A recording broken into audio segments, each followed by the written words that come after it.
¿Qué tal, Inquis? En este video vamos a estar trabajando acerca del teorema de Norton. Así como el teorema de Norton es un circuito que me puede simplificar tal cual un circuito como este que encontramos aquí, en el cual tenemos dos terminales en el punto A y el punto B. Todo este circuito lo podemos simplificar o lo podemos de alguna forma expresar en un circuito equivalente, donde se puede expresar a través de un circuito con la corriente de Norton y una resistencia en paralelo. Este circuito que vemos acá vendría siendo el circuito equivalente de este otro circuito. Para poder analizar cómo funciona o cómo resolvemos estos circuitos, tenemos que tomar en cuenta igual que la resistencia de Norton es la misma llamada resistencia de Thevenin. Como en los videos anteriores, en el tema anterior que se llama el teorema de Thevenin, la resistencia de Thevenin es idéntica a la resistencia de Norton. Por lo tanto, el procedimiento sería el mismo.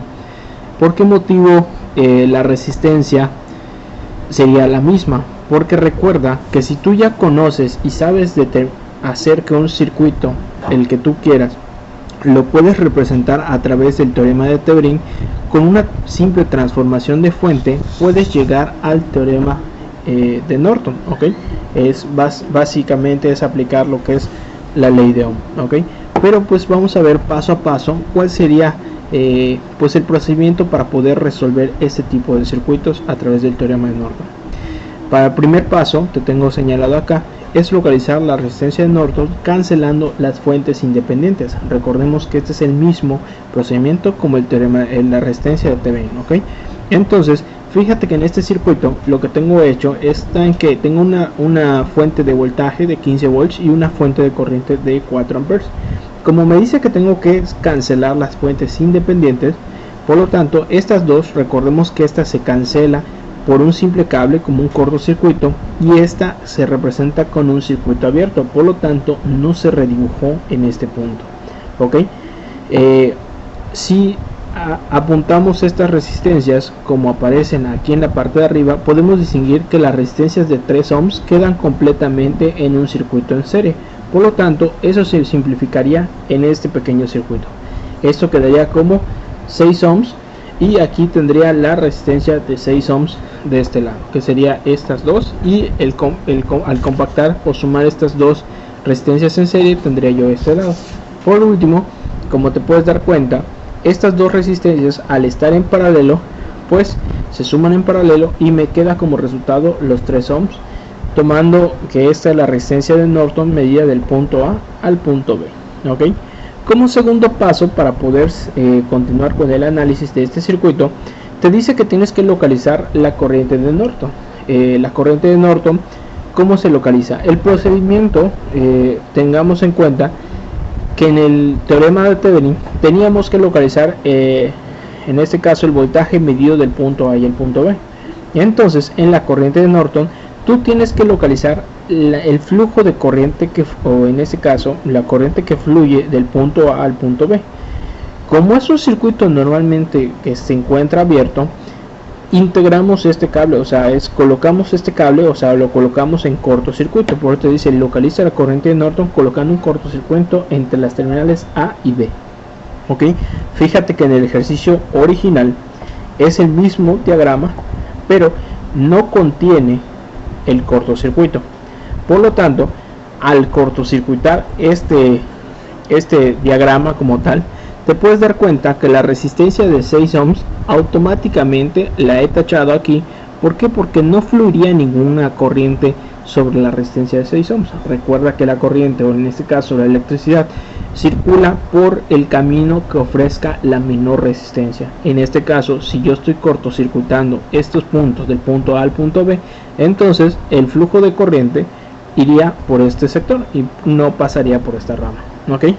Por lo tanto, tengo este circuito donde tengo que analizar el flujo de corriente que va del punto A al punto B. Vamos a estar utilizando, pues en este caso, el método que le llamamos por mallas. Fíjate que yo tengo una malla acá llamada I1 y he nombrado que aquí tendría yo otra malla, pero pues en este caso recuerda que hay una fuente de corriente que se encuentra en 2 mallas. Por lo tanto, lo tengo que resolver a través del método que le llamamos supermalla. Entonces, la supermalla iniciaría en este punto, circularía por toda esta zona y regresaría justamente aquí, ¿okay? Por lo tanto, eso es lo que se expresa a través de la ecuación número 1. Recordemos cómo armamos la ecuación número 1. Preguntamos, ¿cuántos ohms son de I1? En este caso solo hay los 3 ohms, por lo tanto son 3 de I1. ¿Cuántos son ohms hay de I2? En este caso solo existe esta resistencia, por lo tanto queda más 3 de I2. Posteriormente podemos verificar que solo existe una fuente de voltaje, en este caso es de 15 volts, pero al tocar el primer signo girando en este sentido, podemos encontrar que el primer signo es negativo. Por lo tanto, al pasarlo del otro lado de la igualdad, nos queda como positivo, ¿ok? Ahora, recuerda que cada vez que aplicas una supermalla, siempre aparece una ecuación de un nodo. En este caso, tenemos 2 nodos para poder analizar, ya sea este nodo de aquí abajo o el nodo de aquí abajo. Este nodo de acá arriba o el nodo de aquí abajo, ¿ok? No importa donde tú hagas el análisis, exactamente sería el mismo, ¿ok? Para modo de ejemplo, he seleccionado este nodo que se encuentra aquí y he nombrado que la corriente que está entrando en este nodo la he dibujado aquí arriba, quedaría como I1. La corriente que está fluyendo en esta rama quedaría como I2. Y recordemos que está entrando una corriente llamada 4 amperes. Por lo tanto, yo puedo armar una ecuación donde puedo indicar que está ingresando, en este caso, puedo indicar que está entrando I1 y la de 4 amperes y estar saliendo I2, ¿ok? O simplemente, pues utilizando esa lógica, puedo saber que la corriente de I4, la de 4 amperes, tiene el mismo sentido de giro que la de I2. Por lo tanto, recordemos que si utilizamos ese análisis, quedaría como I2 menos I1, porque tiene el sentido de I2, en ese caso sería igual a 4 amperes, ¿ok? Por lo tanto, esta ecuación la podemos sacar pues despejando esta parte, ¿ok? Por último, tenemos un sistema de ecuaciones donde nos interesa localizar la corriente I2. ¿Por qué motivo? Porque la corriente I2, recuerda que es la corriente que fluye del punto A al punto B, o sea, la corriente de Norton.